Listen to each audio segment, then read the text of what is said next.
is 20 seconds. 15 seconds.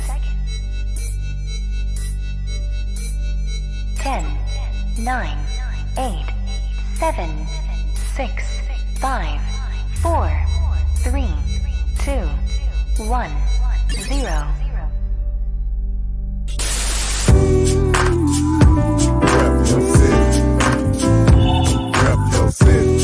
Okay. Rep your city. Let me see the mic. Rep your city. Give me the mic.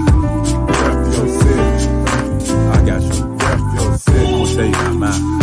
Rep your city. It's time for us to go live, so rep your city. I really would appreciate if y'all roll with me. Feeling this music cause it makes me wanna step. And if you don't want to, then you lying to yourself. Cause every time we party, we gon' have fun. I don't know about you, but I'ma rep where I'm from. Rep your city. Okay. Rep your city. Let me see the mic. Rep your city. Give me the mic. Rep your city.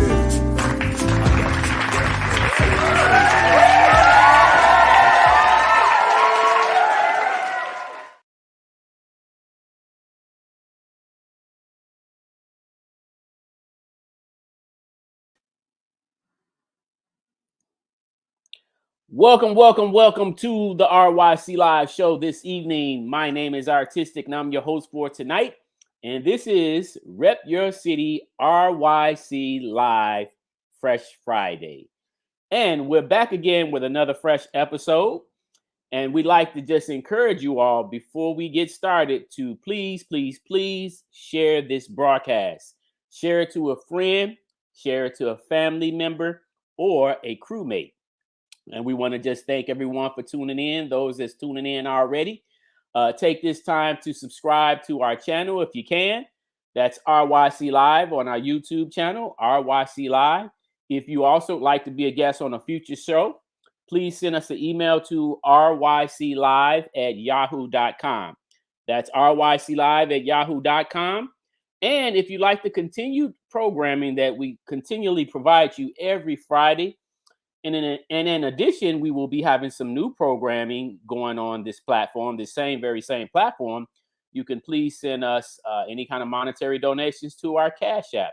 And that's RYC Live on our Cash App. So I'm so excited. How's everyone doing out there? I hope everyone is enjoying this full weekend of activities for the Olympics Games that's highlighting the element of b-boying and b-girling, street dancing, to be exact. So I just watched the competition today, full day of women's competition. Unfortunately, the U.S. did not bring home the gold medal, the silver or the bronze. Okay, but shout out to the ones that did. Super shout out to the three countries that brought in the gold, the silver, and the bronze. I know the bronze was taken in by China. There was another country, Lithuania, I believe it's pronounced. They brought home the silver, and the gold was actually brought in by Japan.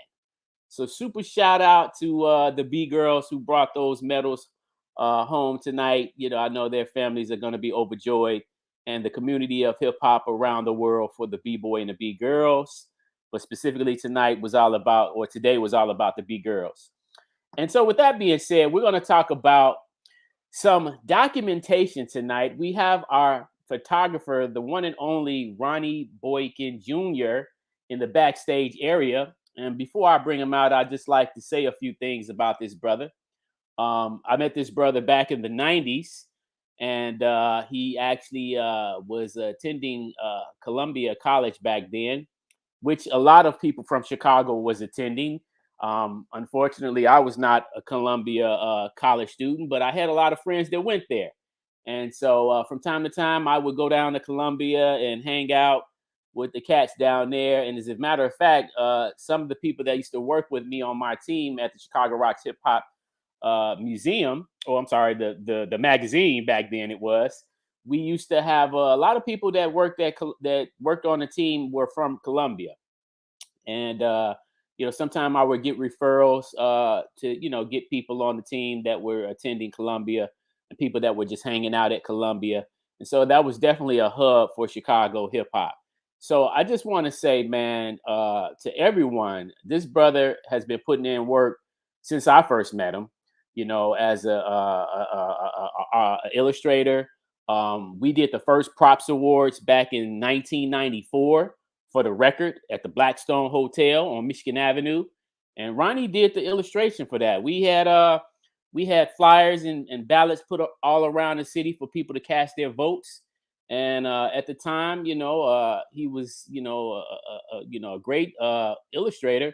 And I actually still have that illustration work that he did for that flyer for the first Props Awards that Chicago had in 1994.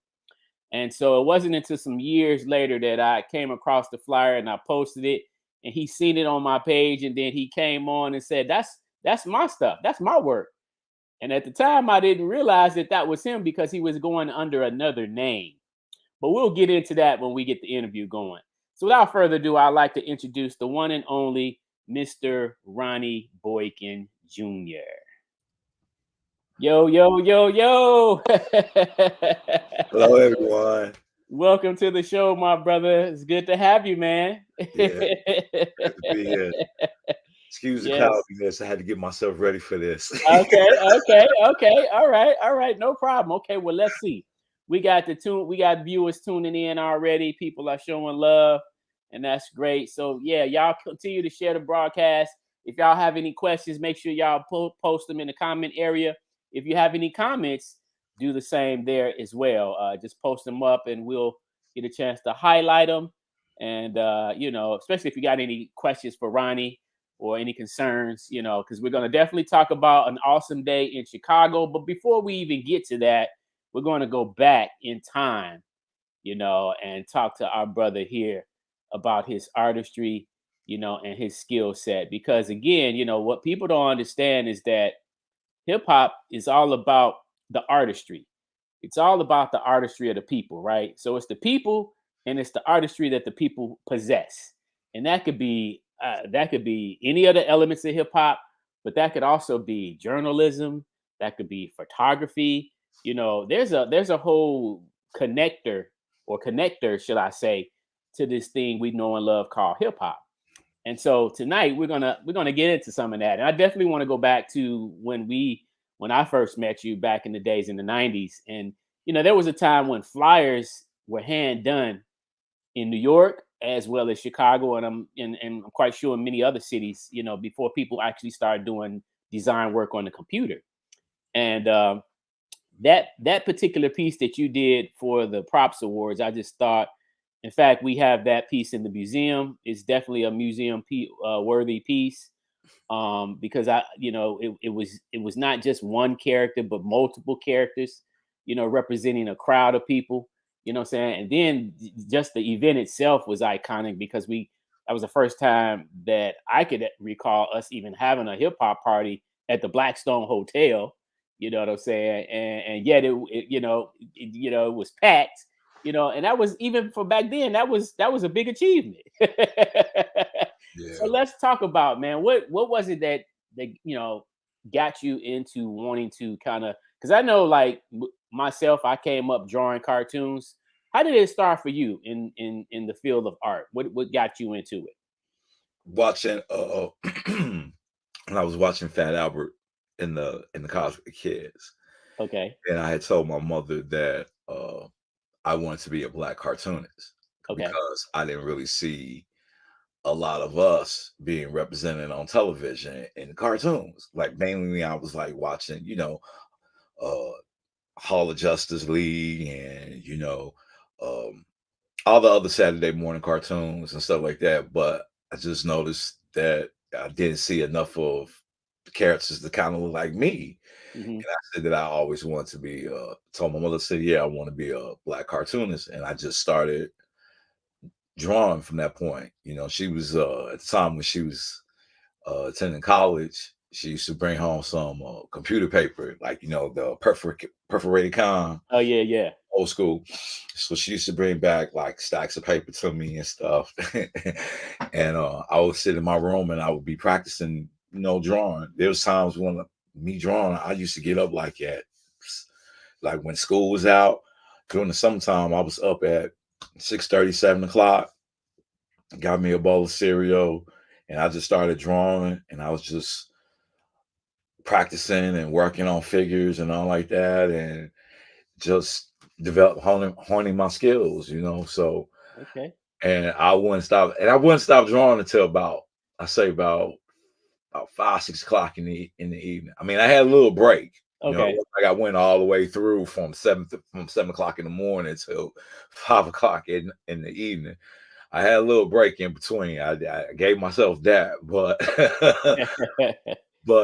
yeah, that's how I was. So it's just, and then I saw Beat Street, Oh, wow. and that's what brought my attention to graffiti. And I was just like looking at the pieces, and then after that, I found out about Wild Style, so I watched that along with the other couple of documentaries that was about grandma. So I've been a fan of that art. That's what I consider it. So why everybody want to call it uh, graffiti and want to call it vandalism and shit like that. It's, to me, it was art, and it caught my attention. So, but I got more drawn into doing the characters because I couldn't get the lettering down. Okay. So it's like that when I had a friend, Kaid. He used to live here in Chicago, but he moved down to Florida. But anyway, he brought me into the whole realm of hip hop at that time. Okay. By showing me the Source magazines. And I think I was like 13 or 14 years old.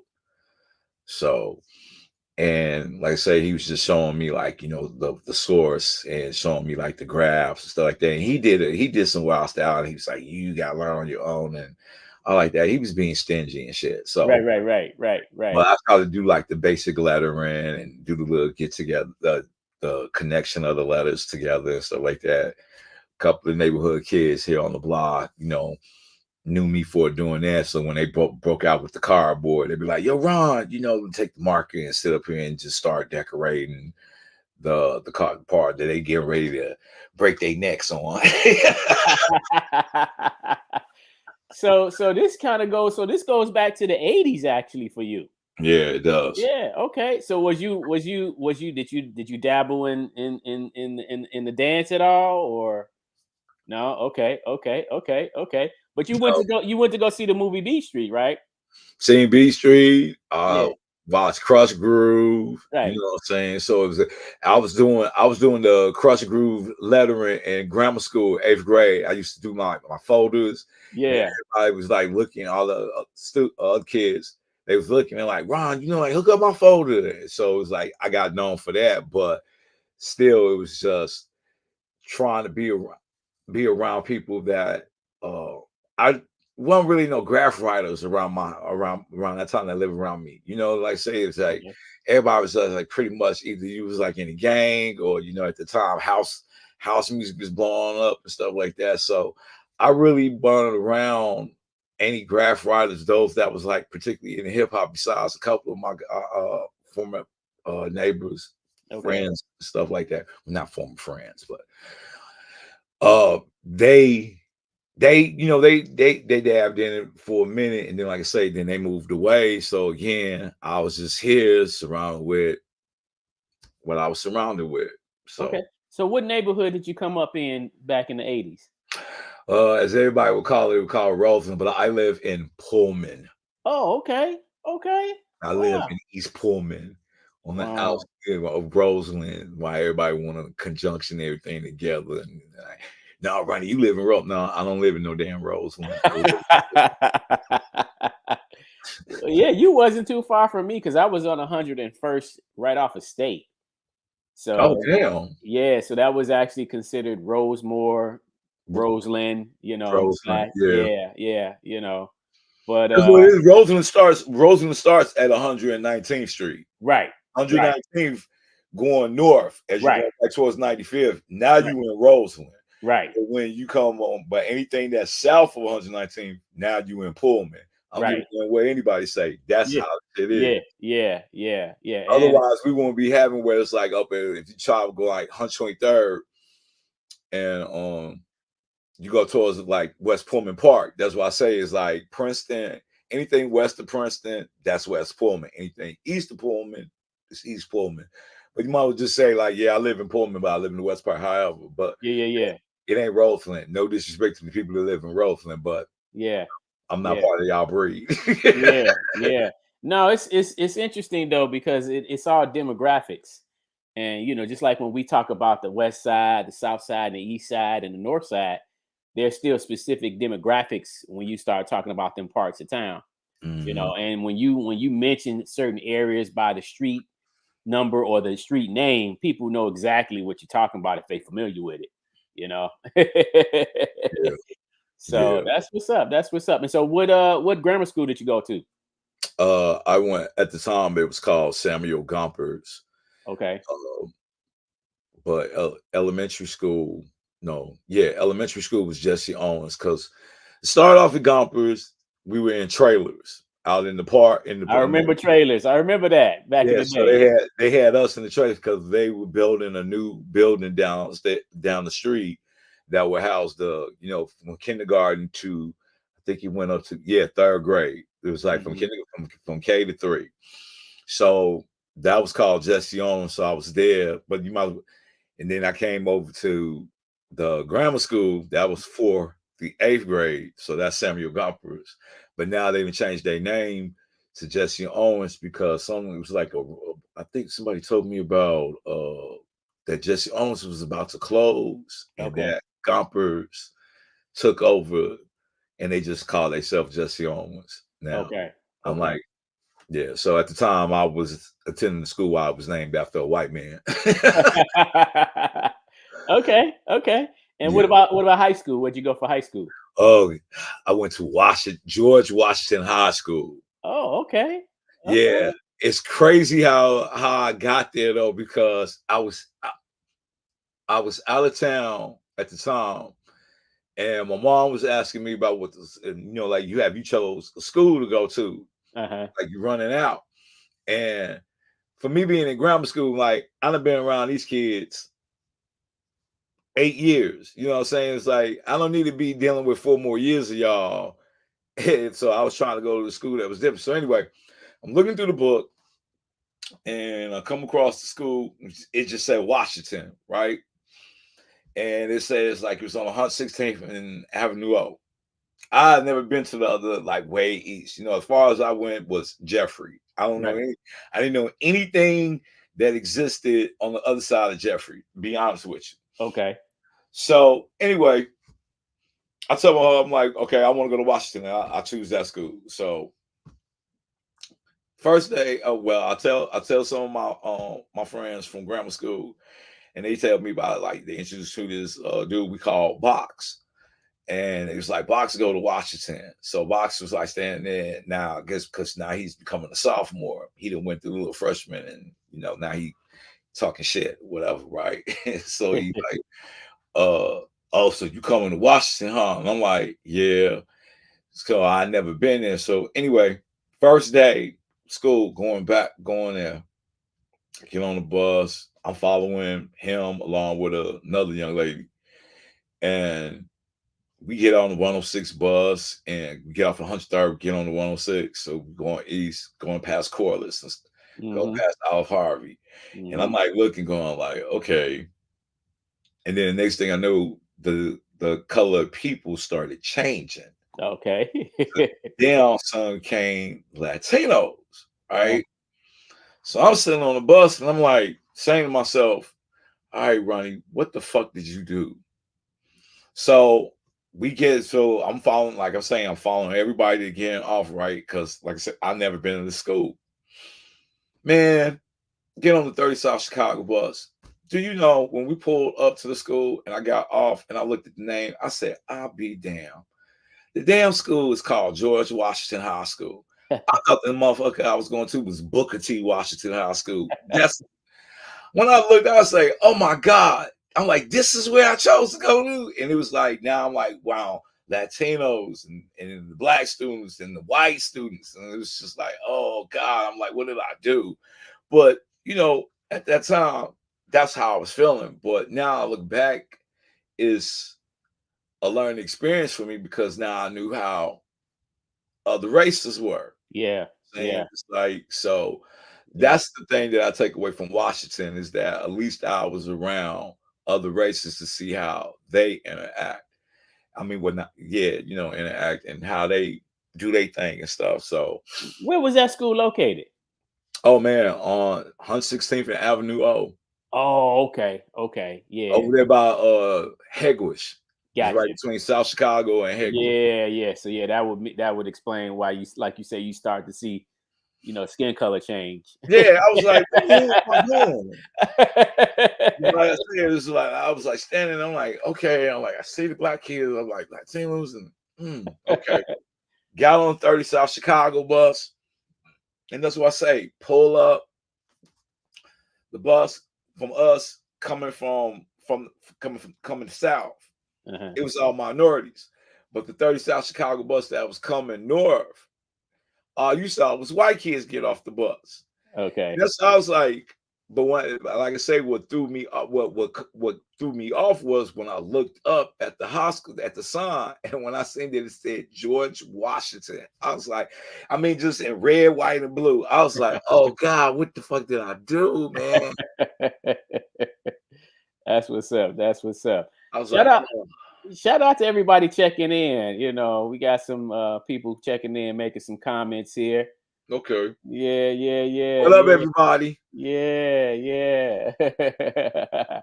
Yes, sir. Yeah. So let's just acknowledge some of the people checking in, showing some love.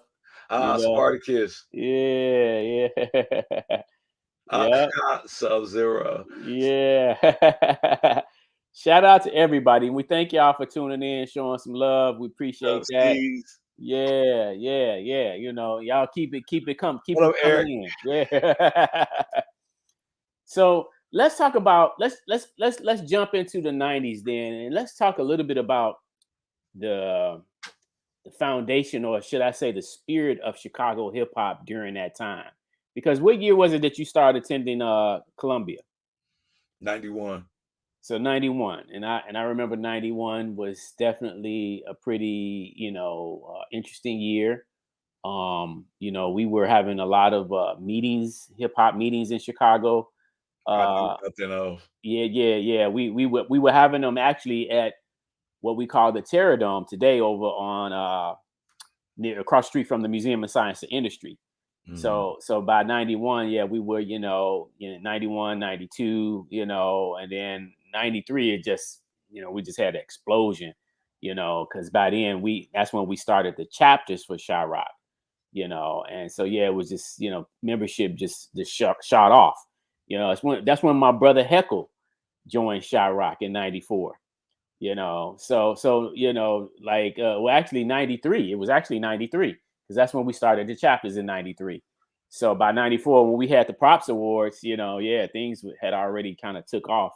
But it was with that, it surprised me because, like I said, I didn't know anything about Chicago hip hop. Okay. Until I came to Columbia. Okay. I was a big East Coast head. It was okay. like Okay. playing Gangstar, Run DMC, De La Soul, and just playing all the East Coast people, and I knew nothing about Chicago, about hip hop being here in Chicago. So I got to Columbia. So you got to Columbia. And who were some of the people that you started connecting with at the time when you first, when you got over to Columbia? First person was my brother by another mother, Omar Johnson. Oh, shout out to Therapy. Yeah, Therapy. So yeah, he was the first one that I actually started interacting with and put me on to quite a few people, and I met Ski from Blase Blah. Oh yeah, brother Ski. Yeah, Scott. Yeah, Scott, dope artist. Mm-hmm. his style's ridiculous. His style's sick too. So Right, right. but yeah, but O was my main guy. That Okay. that was my tour guy. And what was he doing? Was he doing radio at the time? Oh yeah. Yeah, yeah. Yeah, what's O doing on radio? I believe so. I think Okay. O was doing Because I know he had a show. yeah, the last crate, Yeah. him and Big Don Yep. Black. Yeah. Yep. Yep. And Third Rail. Right. Right. Right. So That's what's up. yeah, he was doing that. I think was O doing it the first year. I think O was doing that. I think that was our second year at Columbia. Okay. You got to ask O to be specific. Okay. I don't want to screw up his starting date, but I Yeah, know yeah. at that time doing at Columbia, yes, he was on the radio show. Yeah, that was the show called The Last Crate. Okay. And so he was the one that kind of like connected with him. Was that kind of like your intro into coming into Chicago hip hop at that point? Pretty much. Okay. Cool. Pretty much. Because like I said, it was like I found out about them there, and then that's how I met Kingdom. Okay. Along with Prodigy and them, because all of them came with it. Kingdom gonna kill me. But I ain't gonna lie. No, give it to us. When I seen Kingdom come in, well, we had the hangout area of Columbia, the Hoken Annex, right? Uh-huh. So shout out to any of my Annex people, Columbia College Annex people family that's watching if you're tuning in. So I see him come in and I'm like, okay. But then I seen all these other niggas come in, like they got on black jackets and shit like that. And and I'm like looking, and I'm saying to myself, like, yo, like, did these niggas work out of juvie or some shit? Because they and then you hear like about ill state or well, and I was like, ill state, and I was like, who the hell's ill? Man, it's crazy. He killed me. I know he's gonna be like, Ronnie, why you do that? I'm like, yeah, I'm telling you, like, yeah, over the years, Kingdom became, he's my Virgo big bro. So right. But at one point though, I was a bit nervous about talking. What'd you say? You was a bit concerned, huh? I'm a bit concerned. It was just like I need to really watch myself around this dude. Yeah, he don't. Yeah, I can't. I need to fill him out a little bit more. But yeah.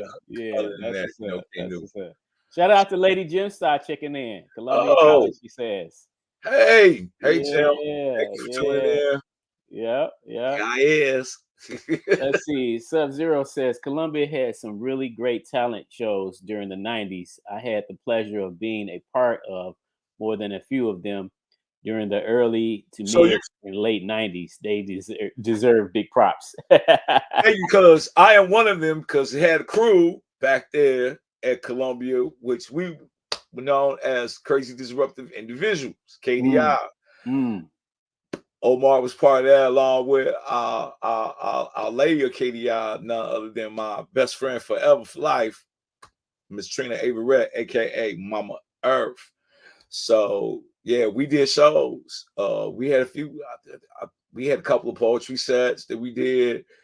That Malik Youssef hosted, and did quite a few shows. I had first started off in '92 with it.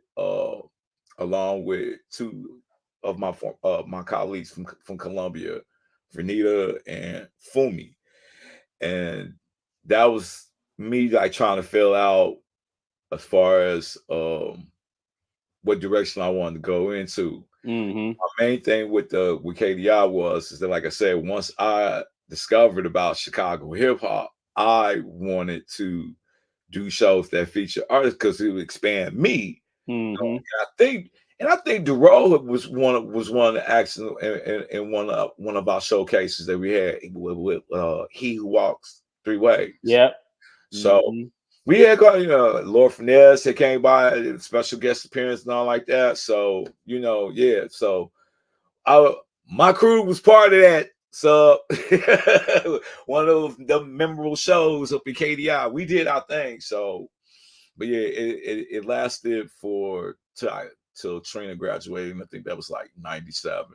So tried doing something outside of it. did an attempt, and that was uh that was a bit embarrassing for me. I felt a bit, because I we did a show outside of Columbia, and there was some people that had put some money into it, and the way it went down, I'm trying to relive it too much, but Okay. it was uh it was some petty shit, and found out that this person went and was telling everybody not to come to our Mhm. show due to the fact that I had dress rehearsals. That's how I used to do how we did shows. We Okay. had auditions. Like, it wasn't just like we were just taking people, whatever. You had to come audition. Okay. No bullshit. Had auditions, judge you on your performance, what I'm saying, your stage presence, all that. We was about that. And then out there was like, you had a dress rehearsal where we had you come in, like, yo, this is what order we're going into. We did stuff, we structured stuff, we organized, and that's always been my form of method when it comes to doing events or planning something as big as the awesome day in Chicago. Because doing something at a large scale when you're involving so many people, you got to be organized, you got to be structured, and you got to have hella patience. Yeah, Hella patience. for So, but sure. anyway, but that's how we used to do our shows. But yeah, when we was doing this one outside of Columbia, now that we've all left, uh, doing a dress rehearsal, was asked about like, yo, Ron, what do you think? I was like, okay, we need to do it again. And one of the performers, which he never auditioned, I was like, who the hell is this dude? And come to find out, he came with the DJ at the time. Okay. So anyway, dude had something to say about like, like, well, how am I supposed to get into it? And ain't no audience or whatever. And I was just like, well, what do you mean ain't no audience? We're your damn audience. Now, if you can't move me, what give you the idea that I'm gonna think that you're gonna move the crowd that we're gonna have here? So I said, you need to do it again, and you need to act like you gonna. So shit got exchanged or whatever like that. Dude got up in his feelings because he was telling me about like what shows he's done, and I told him like, well, motherfucker, I've produced da da da da da da, so I know how I want my shit to run. You know what I'm saying? So that's all that was. Like, you ain't gonna tell me how to do my shit. Hmm. I said it ain't right. It ain't right. So they got in their little feelings, so they did some bitch ass shit. And we were like on like Omar at the time was still doing stuff with the Last Crate, and it was a few other people that we were putting the word out about where we're gonna be performing, like where the show was gonna be, our event was gonna be. So forth. We did hella promotion for it. And the night of, we had a really low turnout. And then one of my partners of the crew, he was like, "Yo, can I holler at you outside?" And I was like, "Okay," because I was like starting to get a little upset. But I really got pissed when he told me about, yeah, word got back, like such. I can't remember the DJ name at the time. I'm glad I did erase that motherfucker's name out of my head because I would have been like looking for this bitch. Um, he tells me about that dude along with the guy he brought that was supposed to be performing it, like doing his little DJ set during our show. These motherfuckers was going around telling everybody not to come to our event. It's crazy. I like really didn't meet the dollar mark. And yeah, I was really, yeah, I was embarrassed. I felt embarrassed. Hmm. My crew, Omar and Trina, they talked to me or whatever like that. They shared their perspective, but still with me, I was just like, that was an embarrassment in a sense. And I stepped away from the show for a minute. I stepped away from doing showcases. I was pretty much pissed off with the hip hop community of Chicago anyway. I'm like, y'all don't even know the whole story, and you're gonna listen to these motherfuckers tell y'all. I don't know what the fuck they told them, but I know they left out of there mad because, like I said, you're not gonna tell me how to do my shit. Right. Right. Right. Right. So Okay. Okay. Interesting. Interesting. Interesting. Well, listen, man. What we're gonna do right now is we're gonna take a little short commercial break, Can and go when we come back, we're gonna pick up where we left off. Okay? We'll be right back, people. Yes, sir. Yes, sir. We'll be Yeah. back in a moment, y'all. Y'all watching RYC Live.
Are you tired of shopping for wigs in the back of a beauty supply store? At Random Glam Wigs and Accessories, we give wig lovers the shopping experience they deserve.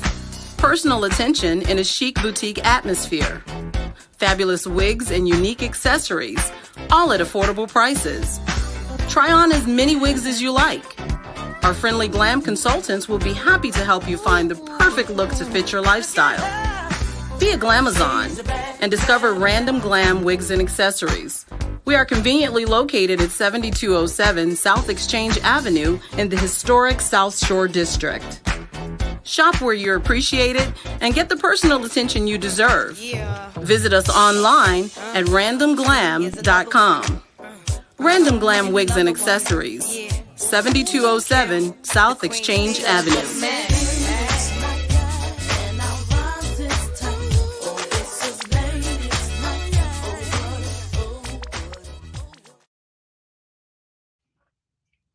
Welcome back to the RYC Live Show, Fresh Fridays. This is your boy Artistic. I'm your host for tonight, and we have our special guest, designer and photographer Ronnie Boykin Jr.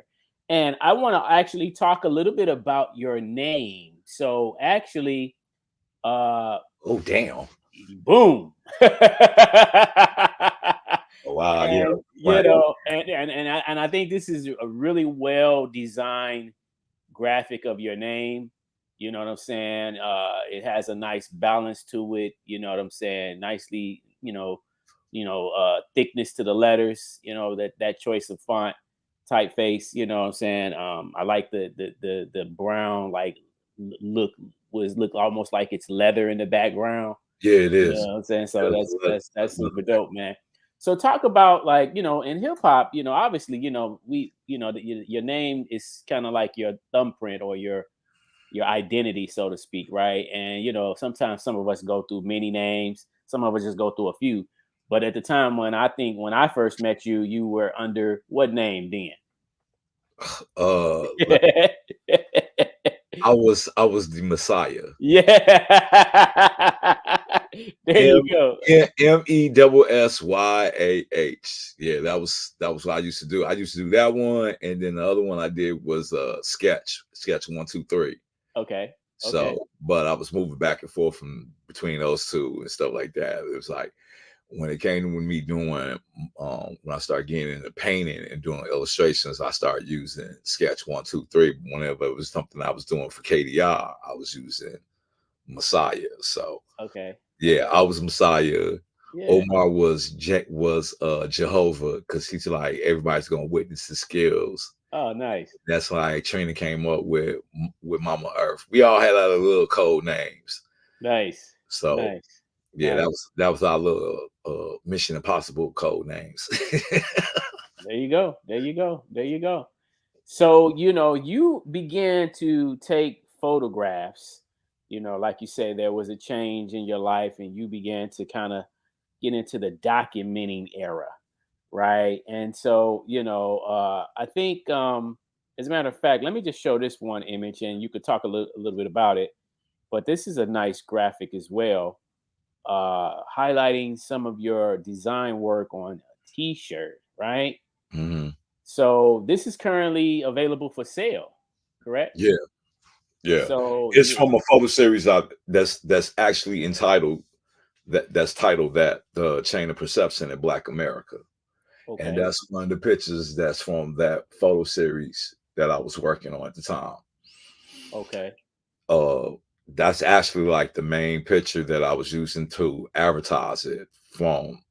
Uh, it was being based on, like, I had pictures of black people, like everyday hmm, black people, and I had them wrapped in chains, and they had to give me emotions of anger, stress, depression, all like that. And the images were being combined with perceptions that were made by black people talking about black people. okay, okay, Um, I had posed a question out on Facebook when I asked, like, what is your perception of black people today? And I got a few people that replied to it, but mainly for me being on social media, Facebook, for example, whenever they were talking about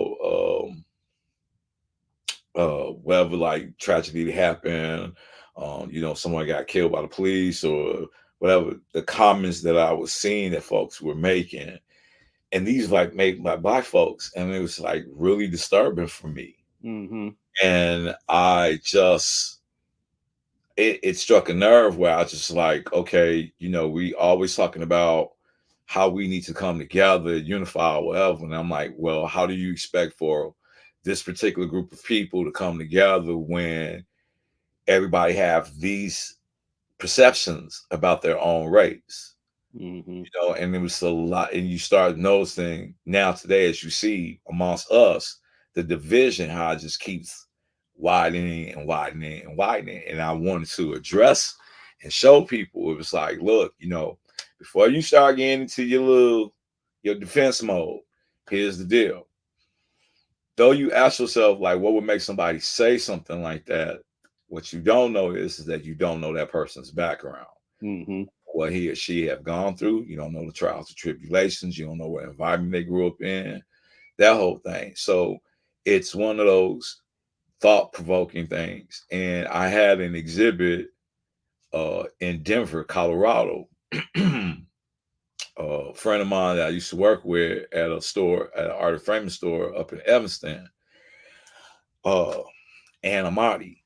And she worked at the university, and she worked in the anthropology department. So anyway, they gave me a small exhibit. She had hit me up and asked because she had seen some of the samples of the pictures that I posted up online.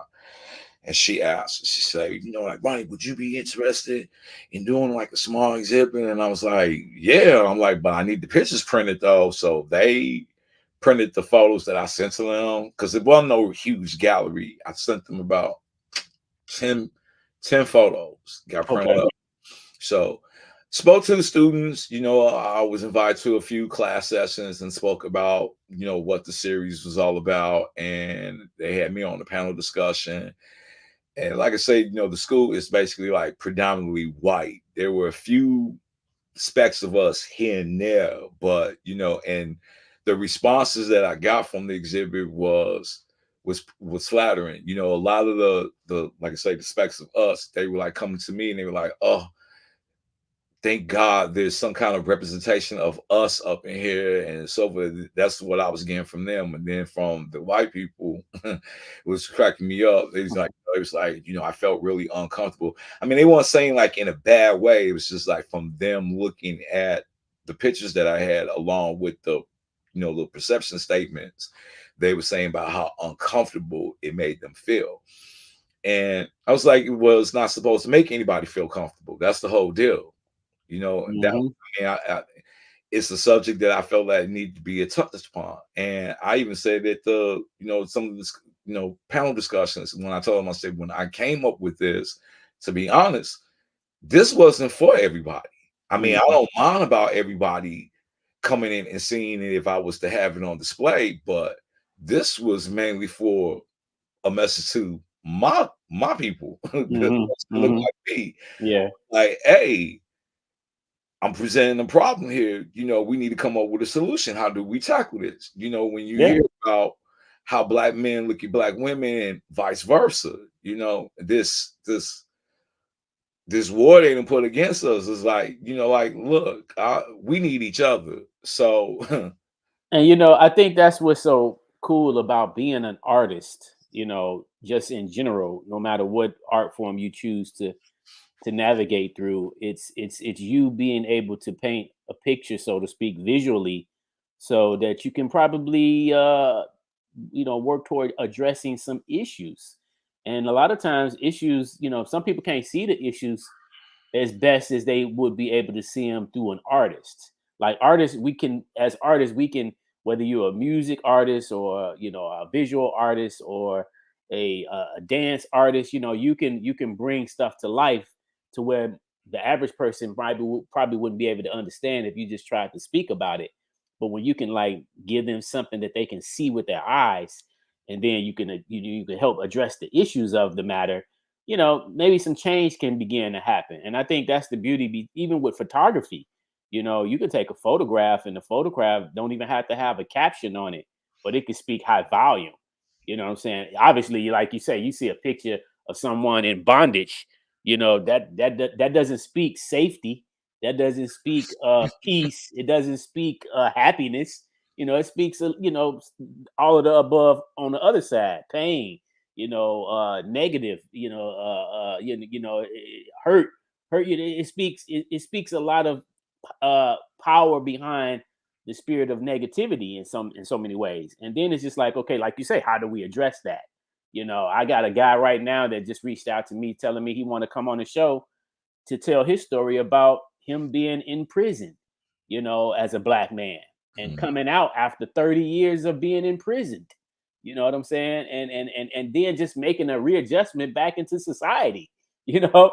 So, you know, so I think, you know, again, and that's what I love about hip hop even more so, because with hip hop, we have so much creative expression, you know, whether again it be verbal or visual art or the form of dance, or again, you know, back with the visual art, not maybe it may not be drawing with a marker or a can, but you know, again, you can do design work, you can do, you know, graffiti art, and then the photography can come in, and you know what I'm saying, and then just enhance the beauty of it all collectively, you know. So journalism, you know, some people, not everybody can write a great story. no, You know what I'm saying? I mean, for me, it's like the art what is. I was about to say was, but it's not no was. It still Yeah, is therapeutic for me because it really got me through some tough times with me. yeah. You know, where I felt that I had this need that I needed to. It was the only way that I knew how to release that energy.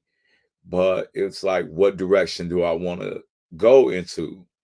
And I knew for me that I told people, like I tell people, those that know me, that have heard me say this statement, that my art is my visual journal.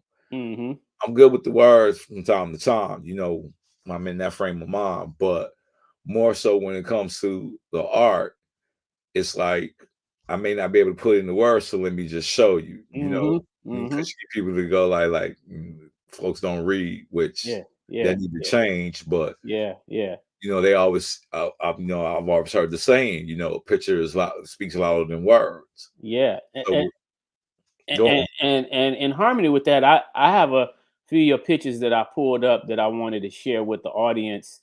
Some pictures that you've taken in the past, specifically a lot of work that you've done at Subterranean. You know, and like you said, you know, shooting, you know, action photos. You know, people that's in their element. You know, whether it be Moment, yeah. performing or dancing or whatever. You know Mhm. what I'm saying? That's that they're in their element, and again, that speak high volume. So let's just look at some of the photos that, I mean, and I know you have a lot, but you know, as I show some of these, I like for you to just kind of reflect back on the time when you took these images. Oh, And that was at Waffle Fest. That was at one of Audacity's Waffle Fest. okay, so this one was at Waffle Fest. Okay. And Yeah. that's cool because I mean, you know, like obviously, you know, the spirit is gonna be different at every venue. Damn, what the But fuck was the name of that spot though? Because it was real film, Milwaukee, yeah. the Expressway. I can't remember that. What was, because Mhm. even Drunken Monkey did a couple of events there. He did, Okay. but Okay. yeah. But Yeah. anyway, that was at Yeah. Waffle Yeah, Fest. and I'm just looking at the fact that you know these action shots of these MCs are just you know it's like the epitome of DJs as Crowd at well. J-Dot. Yeah, that's a dope photo. DJs as well because it shows them in their element. And a lot of times, you know, I feel like when you're getting a story, when you're trying to get a story across, the picture can enhance the story. Like if you're telling a story of a DJ and then you show an image like this, it's going to enhance that story. And so, you know, we got J Dot and Encyclopedia Brown right there at Sub T, you know, and whether you know these brothers or not, you know, this is how you get to know them by looking at the imagery. You know Mm. what I'm saying? Here's another nice one here, Oh right? yeah, Magneto. Yeah. And that was I think that was a Waffle Fest event too. But I think that was at Sub T Sub upstairs. T, yeah, Yeah. yeah. And then it just shows, you know, the power of the MC. You know what I'm saying? Like, you know, just body language. You know, I was just looking at the Olympics and it was all about body language and how you execute a move on the floor. But it's no different with the MC. You know, when you get on that mic, you know, you're gonna be delivering words in a way that's going to differentiate you from you being the type of MC that you are versus the next man. And so, I think that's important. And then this one right here, I want you to talk a little bit about this one. I didn't pull up a lot of images from this particular night, but I thought this night, in my opinion, was like an awesome day in Chicago as well. Before awesome day in Chicago, and Yeah. you know, Aztecs movie premiere. yes, Back. yes, yes, because and for one, for me, the reason why I say that is because this was the first time that any one of our peers, and I'm talking about not to go see somebody else's film, not to go see somebody else's film, but I'm talking about to go see a film from one of our peers that Mhm. was produced and shown in exclusively in a theater where we can all enjoy, and then at the end, come in for someone that didn't know Brother Aztec, they can come and meet him and take pictures. I just thought it was just a beautiful night because I was sitting in there watching this film, and I'm like, man, you know, this is produced by our brother, you know what I'm saying? And we sitting in a theater, and there's no other films being shown tonight. Tell us a little bit about your experience that night from shooting some of the shots that you shot with the shake bag and the 60 film. I was high. No, you know what? Little bit, but yeah, but it was one of those memorable nights. You know Right. what I'm saying? So for me, like, why wouldn't I come there and you know and document that? You Yeah. know, that Yeah. I say is like it's so much that we were talking about from back in the day, like from people trying to find old photos and all like that. You know, you want something to capture that moment at that time, and you look back and go like, "Oh yeah, I remember that," and that was all, and that's what I started doing with that. So like whenever I found about like certain hip hop events, and I can't make it to everyone. You know Right. what I'm saying? I can't make it to everyone. I try to make to. I mean, I got a gang of photos, pretty much from Sub T for me being there on open mic Tuesday, 606 open mic Tuesdays. But you know, I took some shots when Midway had their little premiere. They was doing some. I think he was doing a fundraiser, but it was at Emporium. Yes. So Yes. was there for that. You know what I'm saying? Like taking pictures there, and then I know they did something there at Sub T. I remember going to what was the Dump Trump. You know, I took a few shots up there, like when it was at Double Door, I believe. But some of my pictures got lost because like the stuff that I took with Waffle Fest with Audacity, and I lost. Yes, no, RBS in Risky Business. Yeah, so this is shout out to my brother Vashawn. Yeah, Oh, this is actually Shabadu's son tuning in. oh, okay, So okay. shout out to our brother here checking in from LA. You know what I'm saying? So yeah, my brother. Yeah, so Son of a legend coming up in here. I got yeah, discovered with this shit right yeah. So Risky Business is one RB, but then we got Ronnie Boykin Jr. in the building, who's another RB. I'm a RBJ. Yeah. RBJ. So yeah, peace to you, Yeah. Mama. Hey, thank you for tuning in. Yeah. So you know, God, what was I saying? So That threw me off. yeah, no, you was just talking about we was talking about how we were shooting at the different venues. Oh yeah, you know the Yeah. different venues and stuff. So I mean, that I say, you know, they became memorable. You Yeah. know, and Yeah. it was like you ask yourself about like all the events back. See, I never been to Lower Links. Okay. I never been to any Dim Dare party. You know what I'm Wow. saying? There were, I mean, I hit a few spots. I mean, I've been to the Abbey Pub, I've been to Double Door, but like I say, out of all them, Sub T lasted. Yeah. You know, so, and when I got back into it, because I wasn't, I had stepped through, like I say, after that little event that I had, you know, I stepped away from hip hop. Okay. I slowly got back into it with when Bobby and I, as Bobby had created his company Infinite Designs, and we were out, you know, let everybody know like, yo, we do graphic work, you know, websites, stuff, that whole spiel. So, but when I started doing the photography, actually, one of the events was while she's tuning in was Lady Gemstar's event, where she did I Still Love Her. Yes. So that was her events was my testing ground as far as me starting off my skills and, you know, learning how to capture people, capture the MCs in their moment. That's dope. So it was like it wasn't so much, and I was trying to make sure that I got, like I said, you know, like I started looking back, thinking about all the photographs I seen from magazines, you know, Double XL, Source, Vibe, before all three of them fell off. But they had some dope photography, whoever they was doing the articles on the artists and stuff. So looking at that along with Mass Appeal, Stop Smiling, Fader, all that, it was like, that's for me looking at those pictures, I was like, man, it would be dope to capture the people that I know that I'm cool with and know what they do, to capture them just like that. Yeah. That's my thing. Yeah. That's my key to it. No, I love it, man. Like, because again, it's, you know, and the other thing is that, you know, for me, you know, because I'm a documentarian, and again, like I say, telling a story is enhanced by imagery. And I know even for me, you know, like looking for images to go with, you know, the story. For example, like this image right here of Epic, right? You know, it's just like, you know, like some artists don't even have performance shots of their own. You know, they may do a lot of performing, but they don't necessarily, if you reach out to them and say, hey, you got a performance shot, some of them might say no. You know what I'm saying? And it may not just be because somebody didn't shoot it. It's just that they don't have you know, the imagery of their own to be able to send to you, right? So, you know, and I think that's important as an artist. If you're a performing artist, you should, if you don't have some pictures of you performing, that's kind of sad.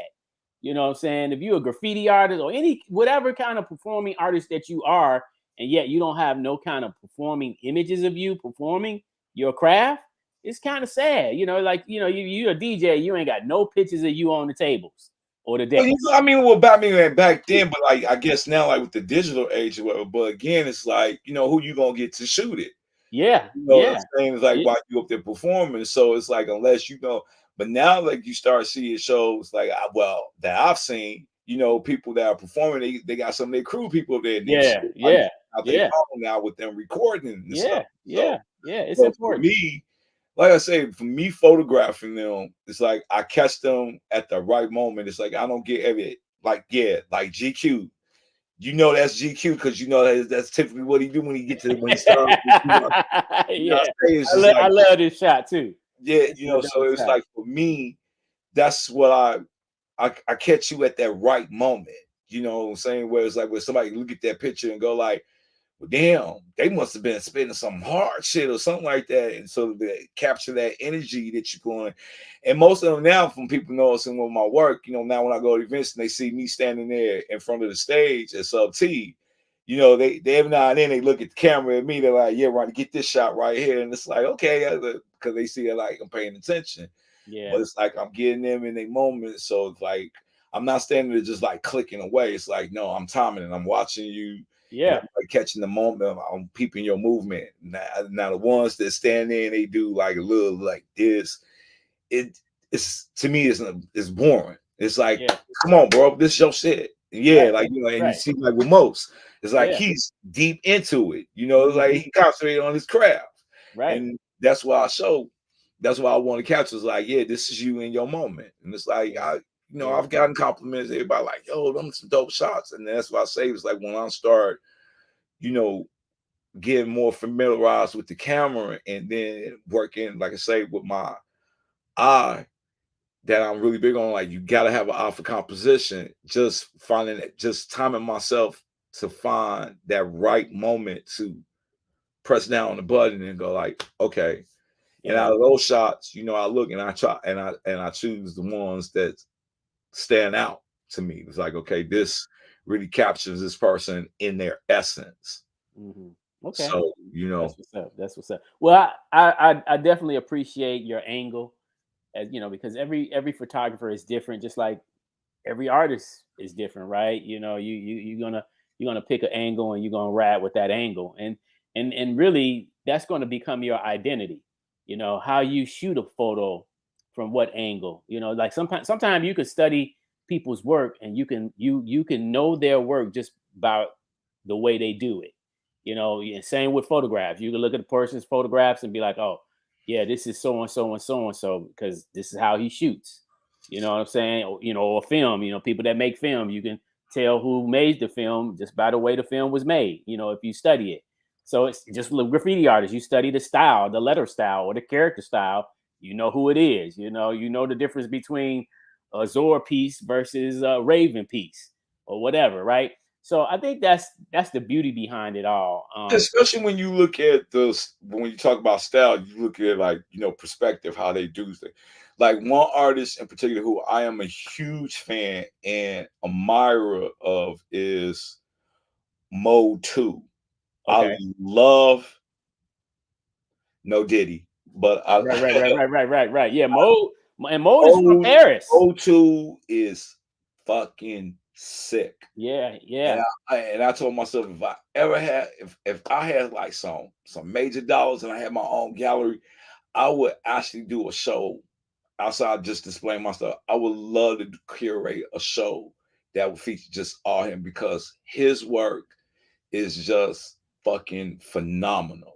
And if Mhm. for those of you out there that's watching, if you don't know Mode 2, Google that motherfucker. Because I'm Yeah. telling you, his style is sick. And I love his way of how he draws his characters and the proportions and how he draws it from a bird's eye angle to a worm's eye view, and his perspective and mhm. his use of color and shadowing and all like that is ridiculous. Yeah, early Spike Lee, Alicia, early Spike Yeah. Lee stuff. Yeah. I still try to hold on, but as far as when you look at School Days and Mo Better Blues and like I say, Do the Right Thing, one of my all-time favorite Spike Lee movies. Like I say, yeah, the use of color and the way the film and the tonality and the mood that it brings. Now Alicia brings up a good point. By the way, shout out to the RYC Live family. Lady Alicia, Mr. RYC Live, and the rest of the team. But you know, she makes a good point, because I remember when I watched in the early days when I started watching Spike Lee's movies, I picked up right away his style. And one of the things was how he used to make the camera move. You know what I'm saying? He on a wheelchair and, Yeah, like, yeah. and like he's Yeah, standing still. yeah. Yeah. But that became like a signature of how he made his films. You know what I'm saying? When you seen that, you was like, oh yeah, that's a Spike Lee production. Yeah, like she's saying, like you have to have a unique style that makes you stand out from everybody else. Right. It's right. like you can tell when it's a Spike Lee movie, just like when how Hype Williams came in and changed the whole video game. Mm-hmm. You know what I'm saying? It's, music videos. I mean, for what he was doing. Right. But you knew it was, I mean, even though they say now they start showing the directors' names in the bottom of the credits of the video, like when they show you the title and everything. But you could tell when it was a Hype Williams video, and because he had that particular style. Yeah. And for me, that was the big thing too when it came to me developing my characters. Yeah. Because there was times where it was like somebody was like telling me that I bit off of Red's knock. And I was like, now, and don't get me wrong, Red's style is ill. Yeah. I give him that. Like, it was ill. But other than that, for me, it was like I wasn't trying to bite off of anybody, and I wanted my style to stand out. So it was like it took a minute for me to get to develop it, especially when I got to Columbia, when I started taking figure drawing classes. And at the time I was attending this other it was an after school program called Marvin Foundation. And I was going there after school on certain days, taking art classes up there. So, like I say, that pretty much helped expand my skill for drawing. And like I say, it's like, yeah, I look at other people's styles and I study them, but it's like, but my thing is like, no, I'm not trying to bite off of nobody's shit at all. So it was just like, I had to really I had to develop something that will make me stand out.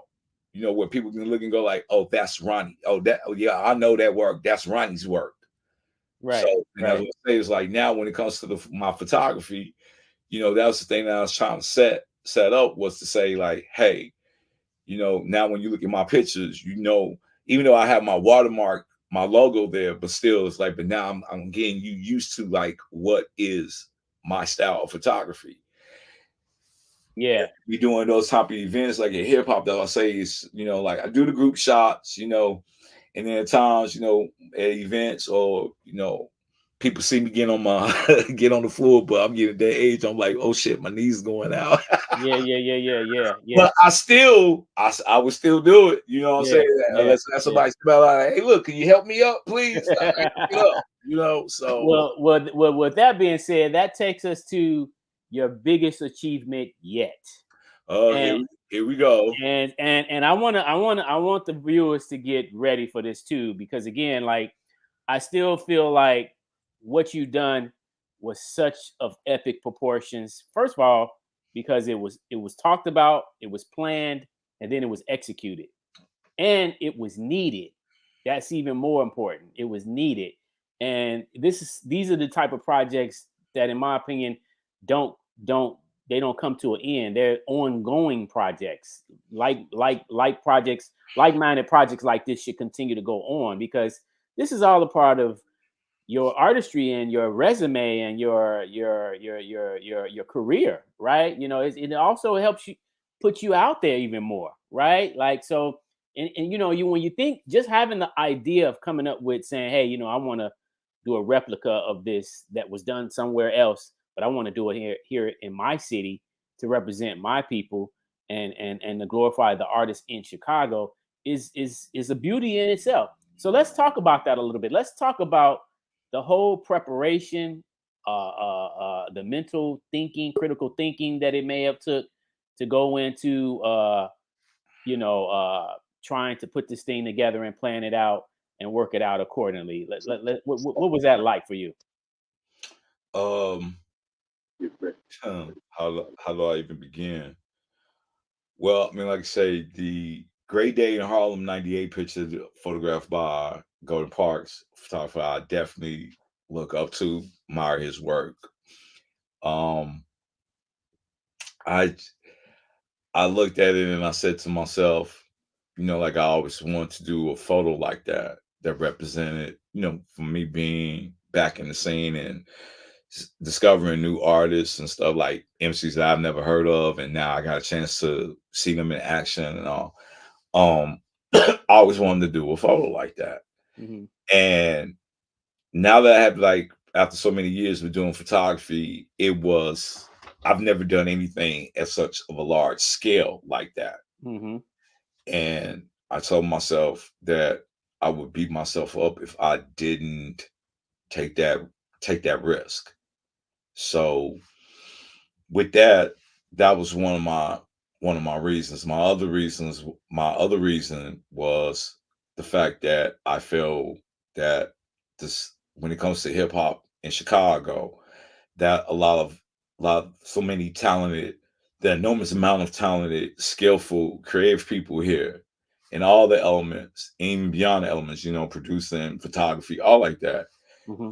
I felt like from what I use, the terms like we get the shit in on the stick. Mm-hmm. So it was me wanting to show not just the other cities within the region, but to let all these other regions know, like, hey, look, the Midwest we got fire too. You know what I'm saying? It's Mm-hmm. like, yeah, it's this Twister, it's Common, it's Lupe. You look at Detroit, you got Slum Village, Jay Dilla, Eminem, and St. Louis, they got Chingy, Nelly, Cleveland, Bone Thugs and Harmony. My thing is like, as far as when it comes to the music part, it's like our roster is just about as long as all the other coasts. Yeah. Yeah. Yeah. It's Yeah. like I understand, like yeah, hip hop started on the East Coast, but then like as the East blew up, then the next thing you know, West came in. Yeah. And it's like you start getting the recognition to the West. Right. And there was like a little mention something about the Gold Coast, which I don't recall, but apparently the Gold Coast was supposed to be referring to Chicago, and it was like, how? That's some area in Chicago. Gold Coast ain't Chicago. Right. So it was like, you had this little mention in it for me, and then next thing you know, South blew The South. Yeah, exactly. So it They was just like, jumped over us.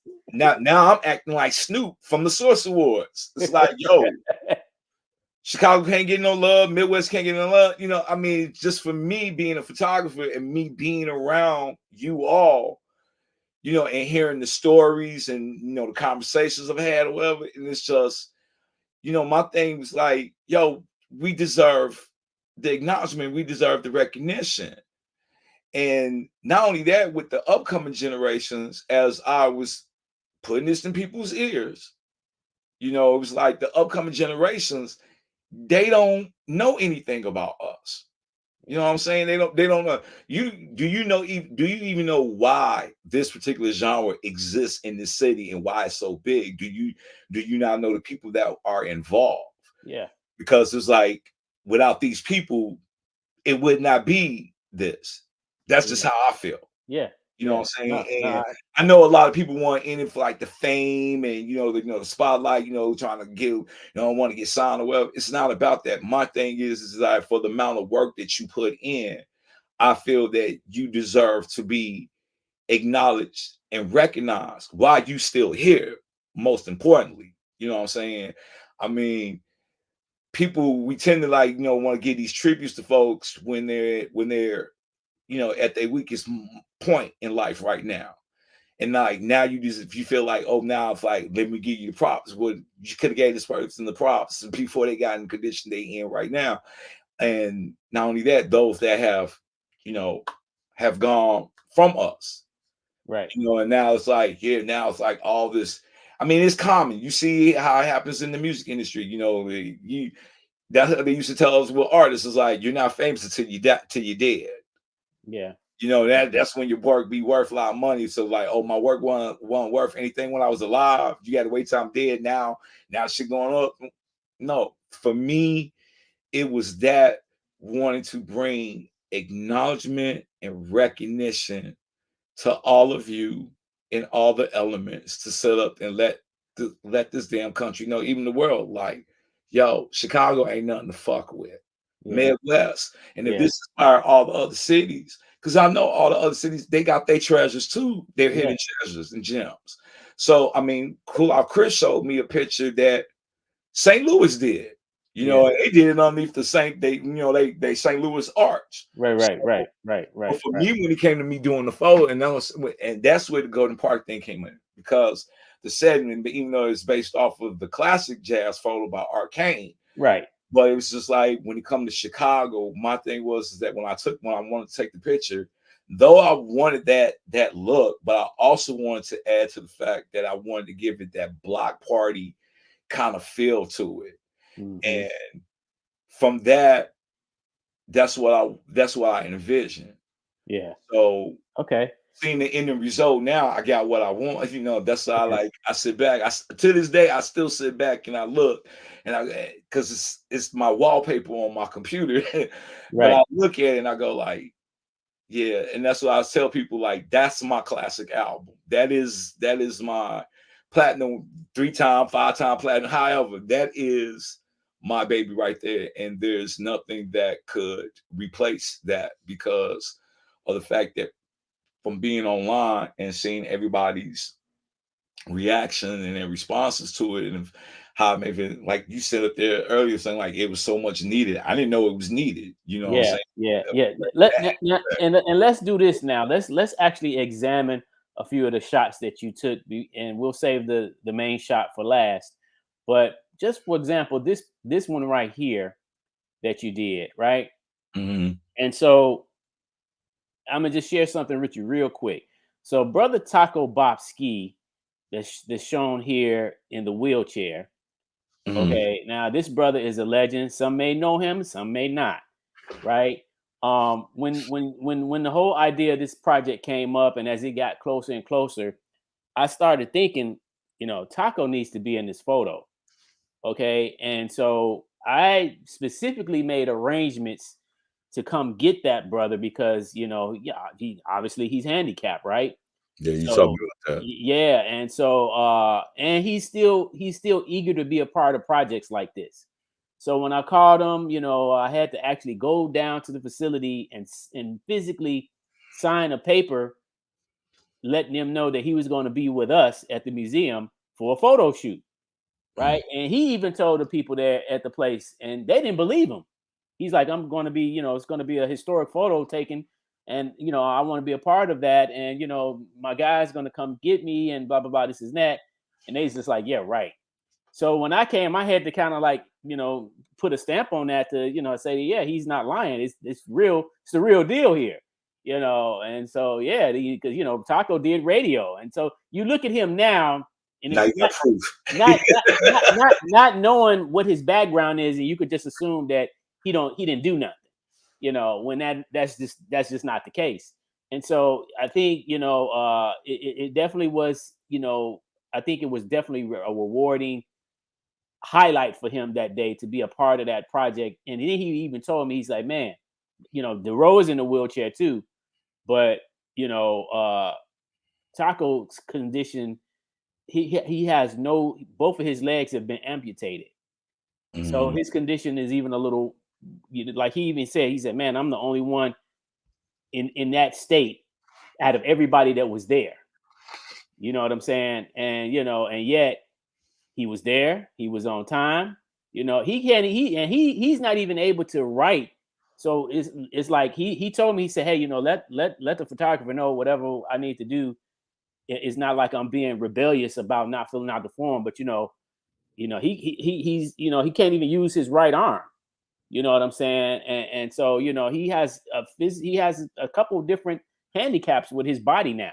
Ever since he had the stroke, it's been downhill.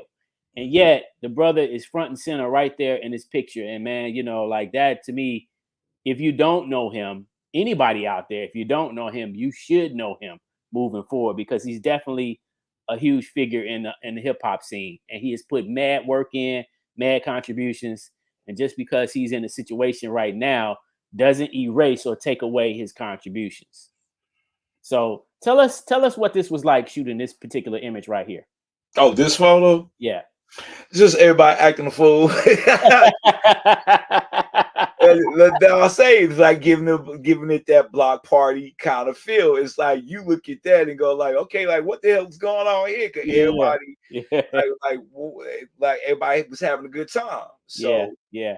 but I mean, it's nothing too like deep thinking with the photo. With me, it's like I said, like capturing that moment where you can look back on it and it make you feel some kind of way. Now with this one though, Ronnie, you had did a couple other shots specifically for the elements of hip hop, and then Yeah. obviously you did the main shot that had majority of the people in it. But what would this one fall under? Like what's the Just everybody, you know. Oh, okay, okay, okay, I really won't put it in the category. It was okay. my deal was, which that's big ups to Mo Parker and Kaz G, because the shots that they took were awesome, and I didn't expect nothing less from either one of those. From them when I saw them bust out with their cameras, I was like, okay, they I know they're gonna get some dope shots. But and I was kind of hating too because I was mad because I wanted to get shots like that also. But Yeah, as yeah, everybody can bear witness to, yeah. hey, y'all saw what that Oh son, yeah, yeah. You were Superman for real. uh, man. Yeah. Okay. That song was and I tell people, I was like, climate change is real. And all my years of being on this planet, I ain't never had the sun beam down on me where it felt like it was good. Like today, it was nice.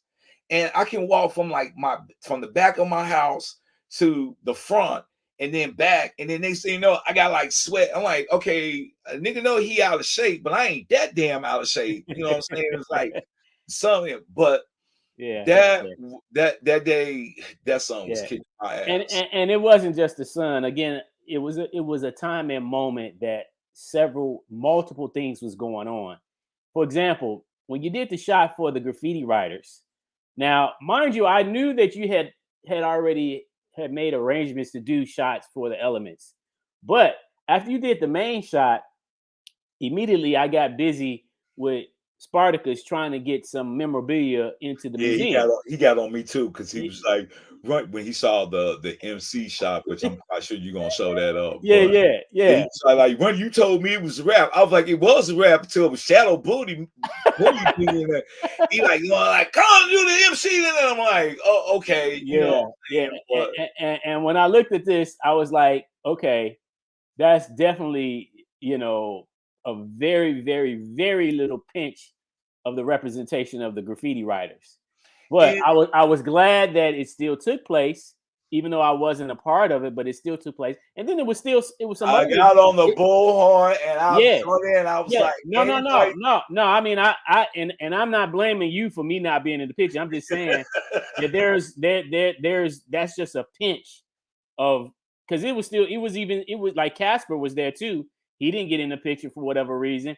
So there were just others that were even was other writers that was there. That And I know some people had left, but but like yeah, I say, it's not to me with the photo, it's yeah, not a bad photo, but I do feel that it does it should have been more of more representation, like to show that particular element, like it's more than yeah, that. yeah, yeah, yeah, I mean, yeah, like when you yeah, look at the shot of the DJ and producers, yeah, and yeah, then the MCs, you look when you yeah, yeah, yeah, that one when you see that, yeah. It's you know, more people. I mean, it's still a lot more. I mean, it's still some people that's missing from there, but Yeah, just yeah, look at yeah, that overall thing. That like that's a nice batch right there. Like if right. you knew about each of those gentlemen and what they do as far as producing and DJing. You know what I'm saying? It was like that was a nice representation Yeah, of it. But yeah. like Well, I say, it's a decent photo of the graph. I'm not taking away from it. And yeah, I think yeah, it should have been. definitely. It could have been more like to show, like, hey, now this one right here. There are some women that are missing, but overall, I wanted to do this to give the women Yeah, full acknowledgement because these ladies here, I don't know every single one of them. I got put on and introduced, but from the ones that I do know on here, they truly, I feel like they're underappreciated. Yeah, yeah, no, I agree. I mean, I even like the idea of that, just giving the It's just like ladies, me thinking of like Queen Latifah, like, you know, yeah, ladies first or yeah, whatever. yeah, I'm yeah, like let me get giving up to time for the women. Yeah. ladies to shine on their own, you know, like that was classic. That was classic. And then we got, of course, we got the b-boys. Which should have been more. Yeah, yeah, yeah, after yeah, after going through the checklist, and I'm seeing people putting in like, I was a yeah, b-boy, yeah, I was yeah, a yeah, b-boy, yeah, I was yeah, a yeah, yeah, I'm yeah, like, well, yeah, where the hell were y'all at then? yeah, Like, yeah, you a yeah, b-boy, yeah, whatever. I'm yeah, like, yeah, but then on yeah, top of that, like b-girls, it's like yeah, to show okay, like, hey, look, it ain't just all the fellas, it's some dope female. yeah, yeah, Look, yeah, yeah. I say this much, you know, And I then, I advertised for a year. yeah, yeah, You know what I'm saying? I put it in people's ears. Amina, you know, I'll say this too, you know, let me give this shout out to you, of course, along with Kingdom, Chris and Amina of Urbanized Music, hmm, Risky Business, Ryan B, and Shondo of the Midway team, and of course, Shadow Master, 606 Chicago. You know, when I put it out there and I told y'all, I'm like, I don't know everybody right, in all these elements. You know what I'm saying? I know quite. I put it to the people that I do know, and you know, it wasn't like no special invite. Like this is only for y'all. I mean, you know, special invite. It was open. I made it clear. It was like 1980 to 2015, covering that era. Like, and I was like, this is not for the affiliates, and it's not for the fans. It's for the yeah, people that put in work. It's the yeah, people that contribute to the culture for what they've done, and some of them what they still doing till this day. And right, that's what I say is like people don't know about us. yeah, They yeah, don't know like why this particular genre, this culture, this community exists in this city. I mean, we yeah. already know what the kind of rep that Chicago get, especially with Orange Jesus being mad that the city ran his orange ass the fuck up out of here. But Well, I know a lot of people that was not a part of the project. For example, my partner, you know, Mr. RYC Live himself. I mean, when you look at this, this is the MC section. This is the MC shot. So, you know, we got a lot of great MCs in that photo, but you it is, know, but you know, I don't want people to take away when I present it and go like, that's all what we got. yeah, No, yeah, yeah, yeah. because No, that no, whole yeah, thing is that's just a mere. Even yeah, when you look at the group, when you pull up the group photo, but that's just a mere fraction yep, yep, of Chicago hip hop. yep, You know, yep, and they'll say it is some people missing from yeah, there. You yeah, know, yeah, yeah. and like I said, it's like I did the best You to get the did. word Yeah, out. that's why I say you like you said, it's a one in a lifetime type of thing because even like you said, even if you did it again, it would not be exactly the same as that. So you can never repeat that. So it is what it is. I mean, you know, either you was there, you was a part of it, or you wasn't, and you're not. I mean, some people had to, you know, like there were people that hit me up. They have, you know, valid Yeah, reasons, yeah, yeah, stuff like yeah, that, you know. yeah. And I mean, as I put it out there, it's like, you know, this ain't the last. You know, Right, I may come up with something else iconic to do. You know what I'm right, saying? As far as right. repping the, you know, hip hop here in Chicago. Yeah, But you know, yeah, when it comes to that picture, you know, from everybody like, oh, we gotta do this again. And I'm like, no, I'm not doing yeah, this again. yeah. And I can respect that. I can respect that because again, I wouldn't do that same setting because it's like I've already accomplished yeah, you already accomplished that. what I wanted to do, Yeah, what I set out to do. So, and furthermore, you know, from me going back to the responses, yes, Jim Star, it was an awesome day in it was an Chicago. awesome day.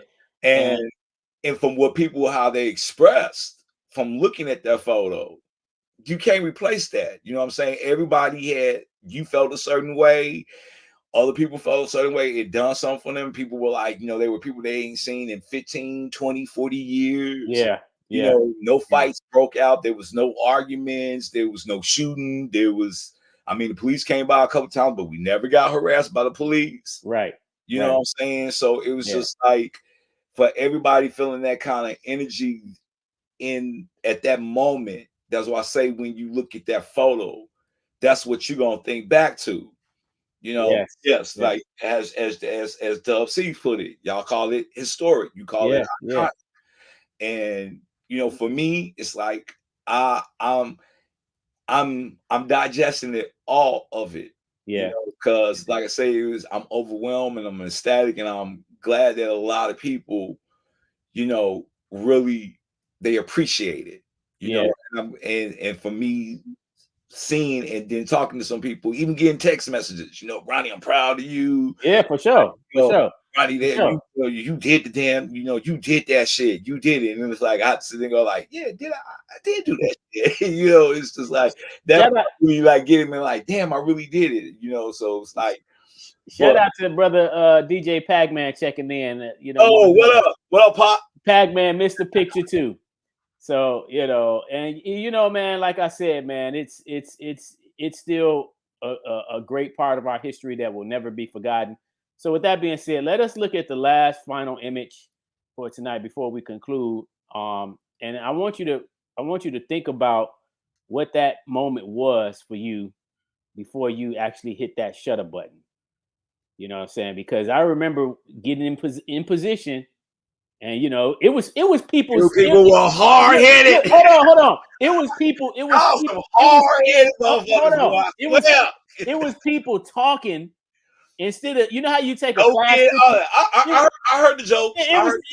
But I'm saying it was a lot of people still And talking. I was really look. I'm gonna tell you like this. That son was fucking with me, and like I said, it was like the heat, and I really didn't want to. Appreciate you. Thank you, C's. I was like trying to get like, let's get this, because I can't be out here much longer. This shit is right. Really and and I'm hearing like little wisecrack jokes and stuff in the crowd, and I'm like really like trying to hold back from going like, hey, look, you heard what the fuck I said. I didn't want to be out there like talking to me, because I can't battle all y'all. Right. Like, who the fuck he think he talking to? Well, it's like, motherfucker, like, do what I'm telling you. Like, that's what it was when I was standing there. And I'm like, even with the bullhorn, somebody told me, they said, Ronnie, we need to get you a louder bullhorn. I'm like, yeah, because I'm like, I'm standing up there, and I'm like, tall people to the stoop, stand on the stoop, short people to the front. And it was just like everybody was standing around, and I'm like, oh, like, y'all motherfuckers ain't gonna listen to me, huh? I'm like, okay, here we go. I'm like, let me do this again. But again, like the heat. And I'm like, so to answer your question, getting that little backstory, for me, when I looked through the lens, I just started clicking. That's all I did. I just kept my finger down, catching every moment. And when I went through the pictures right there at the location, I just came across one and I looked at it. And I was like, damn.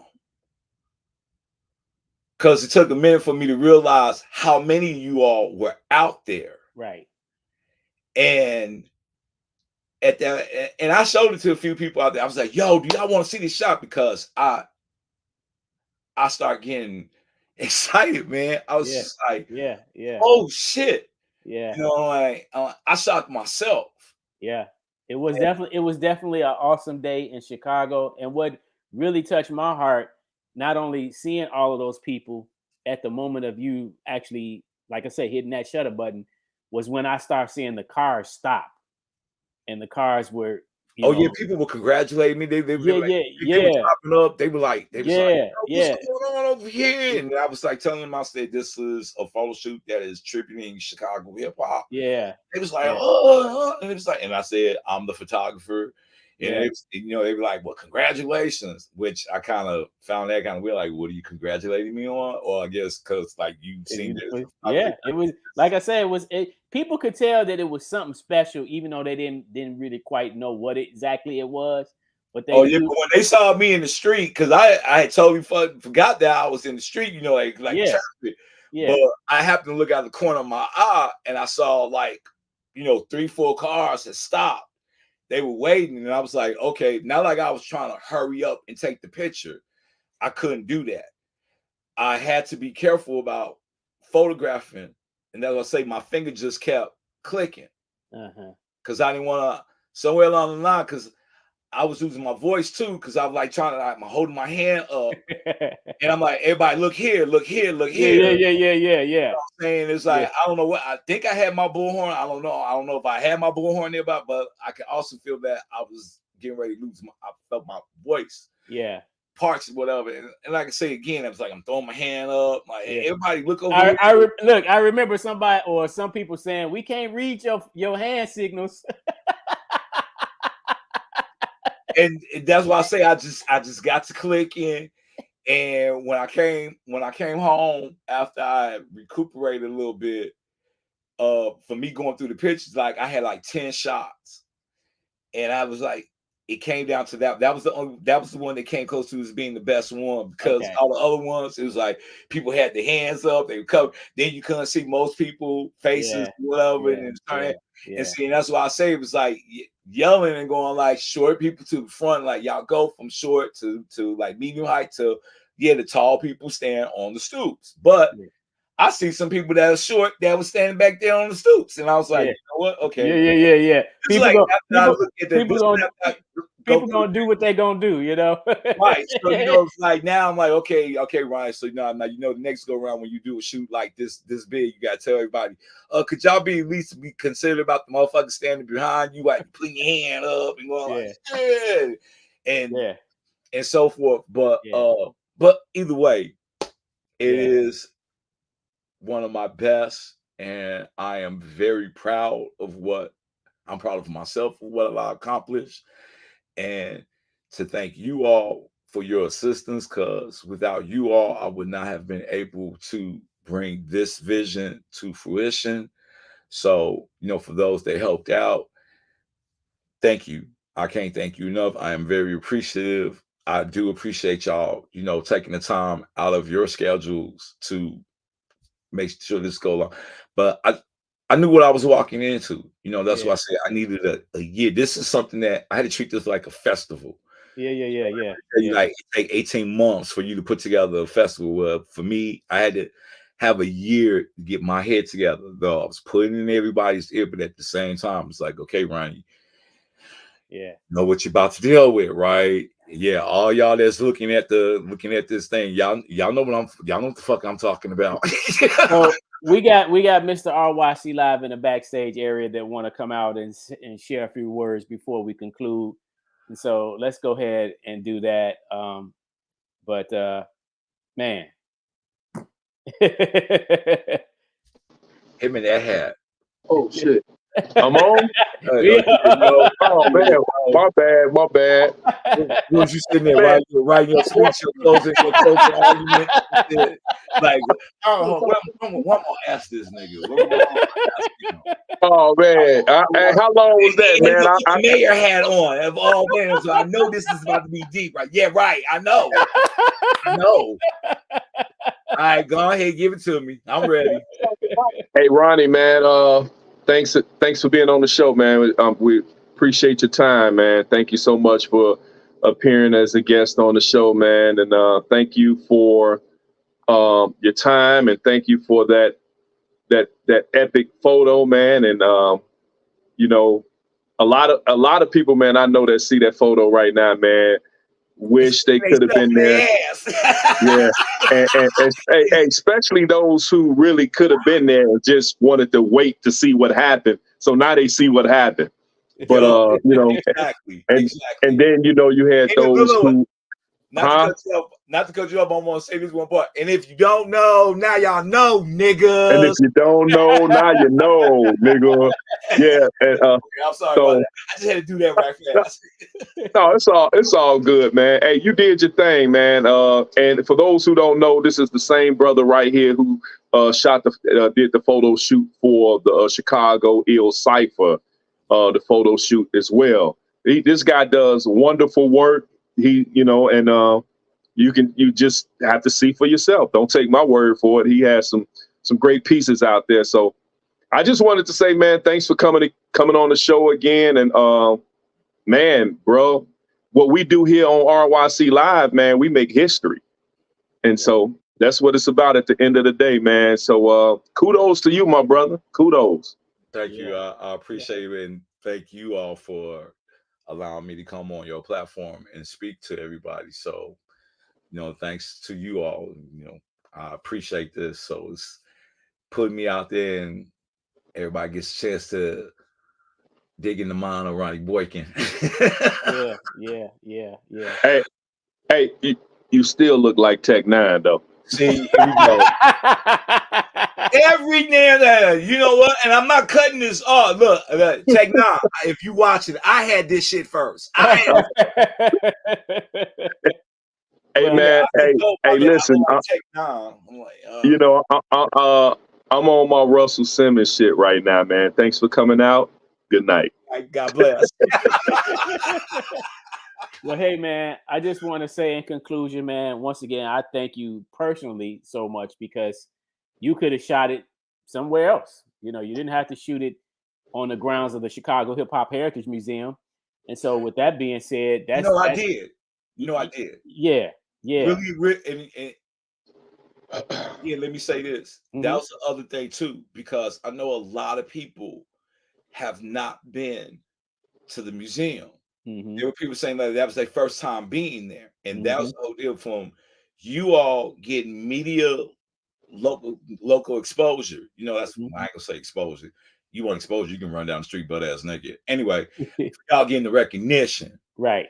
So to put it right, you know, that's I'm like, yo, y'all come through. This is a lot of the history, and that's what I say. And what you saying with me being a documentarian, me photographing, that's I'm like, see, it's the moments because like when people look at that, the exhibits y'all had up there, and they look at like, oh shit, I'm up there. You know, that's like how L1 was when he was like, man, they got my record up there, and I was like, see, and that's what I mean, the acknowledgement and recognition you deserve for the shit you do. So right.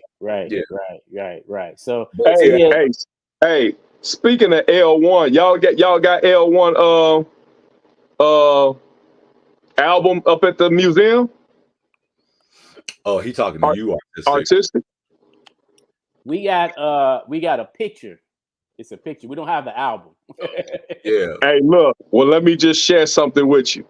I got L1's first and only test press. It's funny y'all just brought that up, and it's funny how I was just cleaning up the crib and ran across DLJ test press. You know what I'm saying? But yeah, this is his. Hey, and he been trying to get it back from me. I'm like, no, man, ain't no Indian giver. You gave this to me back in 1988, bro. You ain't finna get this back. So yeah, this is DLJ's test press. Wow. He like, I want that bag. Let me get that bag. Right. You're gonna have to pay me for that. You know what I'm saying? You ever heard of somebody paying for their own stuff? You gonna have to pay me for that. OJ, look, OJ Simpson tried that shit. You see what happened with him, though, right? that didn't work out right for him. So, but again, gentlemen, thank you for being on here, for allowing me to be on RYC Live. I'm very appreciative of it, and like I say again, artistic. Thank you for being involved in this as well and assisting me with this. So, and to everybody out there that were a part of it, again, I like to say thank you. I was nervous. I was like really wondering like how many people were actually gonna show up and went from the South Sonic, but as I said, it was an awesome day in Chicago, and I'm glad that that's what everybody felt, and I'm glad that you all enjoyed yourselves. And again, thank you for coming and being part of something iconic and helping me bring my vision to life. I have one more concluding question, Ronnie, and that's in regard to the number of people that was in that main shot. Did we ever get that? 168. 168.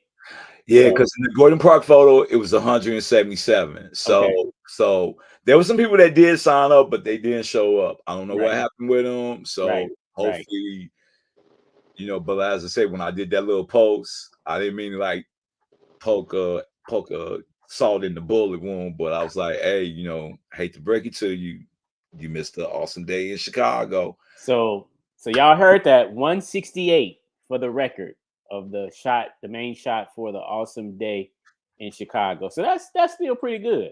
Yeah, it is. Considering I mean, the most that I could have got that I could get in the shot is 200. That's why I said it had to be a cutoff point anyway, you know. And like I said, I wasn't really anticipating or expecting, you know, every single person to come up. Like I said, I knew what I was walking into and what I was going to have to deal with. So, but that's why I needed a year of preparation. So nice. So shout out to one time to brother Sub-Zero. He says this was a great interview and I learned a lot about my brother. He said he talked about your history and he said that that he never knew. He said he's one of our treasures of Chicago and like many others, I'm proud of him. Much love. appreciate it. Word up. Word Thank up. you, Sub. Thank you. Yeah. So see that's what, that's what we do, man. We had a platform, man, for people to tell they story, they walk of life, they journey, and that's RYC Live all day. And before we get out of here, bro, I just want to say this to you. This is what we gonna do once we log off.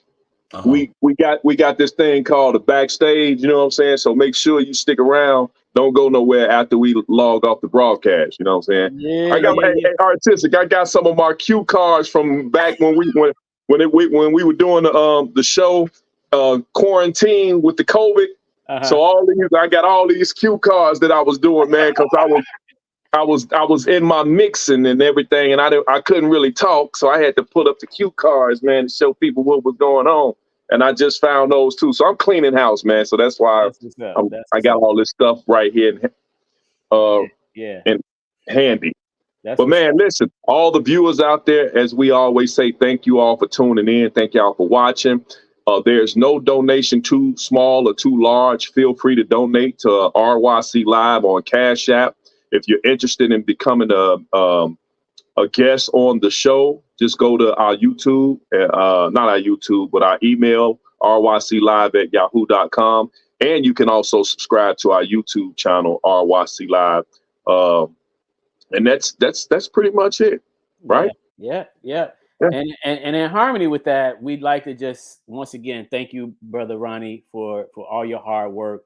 And for all of those that would like to show your love and support in any kind of way, y'all can send this brother some monetary donations. Absolutely. This is his Cash App right here. So, show your love, show your support. Jeez, I broke. He needs a new lens. He trying to get another camera. I just help me, please.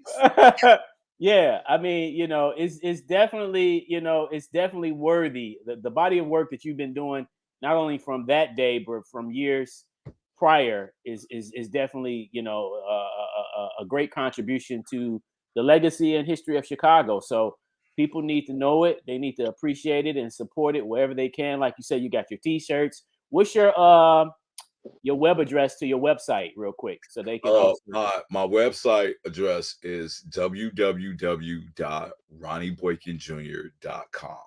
Again, that's www.ronnieboykinjr.com. And if you're on Instagram, you can find me at RBJ Experience, and it's spelled ARBEJAY Experience. Yep. And if any of you all have images alert from Android file transfer. Can't access device storage. Yeah. My bad. I'm like, ooh. So if any of you all have any photographs or imagery alert from Android file transfer. Cut me off. Can't access device storage. If any of you all have any footage or videos that you would like to upload, yes, Ronnie says, please use the hashtag Awesome Day in Chicago 24. Yes. So once again, shout out to Spartacus for actually reminding me to even say that. Yeah, thank Mark, you the man. You man. Love you. So yeah, man. So what a great contribution to our legacy now. And once again, like I said, man, I can't thank you enough because I look at the picture too. I have it on my desktop computer, and I can't wait to see the actual print. So yes, yeah. Let people know, like, so we can go ahead and cut off. I'm in the process of looking for a printer. I think I may have found one, but we'll see how it goes. Mm-hmm. But that's my thing right now, is trying to get a printer to print the photo up, because it's It's going to be 72 inches wide by 22, so it looks like a large panoramic photo. And I know people been saying, making comments talking about, yo, I want to get a print. I'm looking into that as well. So like I say, I'm one person. Bear with me. I'm not going to keep y'all waiting for long. You see, I didn't make you wait long for the group photo, but this shit costs money. So yeah, I gotta grind a little bit. So I'm working on that. I know people were asking about, like, Ronnie, let me know if I can help out. I'm gonna take you up on your word. I got proof because I'm saved all the goddamn posts. So y'all came back out on me when I hit you up. Like, you said you wanted to help me out. Right. Negro, this is you right here, right? Right. This is what you said. So yeah, I'm in the process of it. So like I say, give me time. Because like I say, it was not going to be going up on exhibit area because you all already got exhibit going on. Yeah, so it'll be definitely next year. So I'm trying to get that all together so I can have that ready for you. Yes, everybody, that's where the picture would be. What better place to put it at but the Chicago Hip Hop Heritage Museum. So you can bring your people there once they make the announcement that the picture is up, and you can bring all your fans, your friends, family, whatever, and point out and do Where's Waldo, like, there I is right there. All right, y'all. So we're going to go ahead and conclude. This has been Rep Your City, RYC Live, Fresh Fridays. We do this each and every Friday night at 8 p.m. Central Standard Time. And so next week, we'll be back once again, with another fresh episode. And so until then, y'all be peaceful. Be safe out here, y'all. Be safe. And one love to you, my brother Ronnie. And just stay on. We're going to talk to you backstage. All right, cool. Y'all. Peace.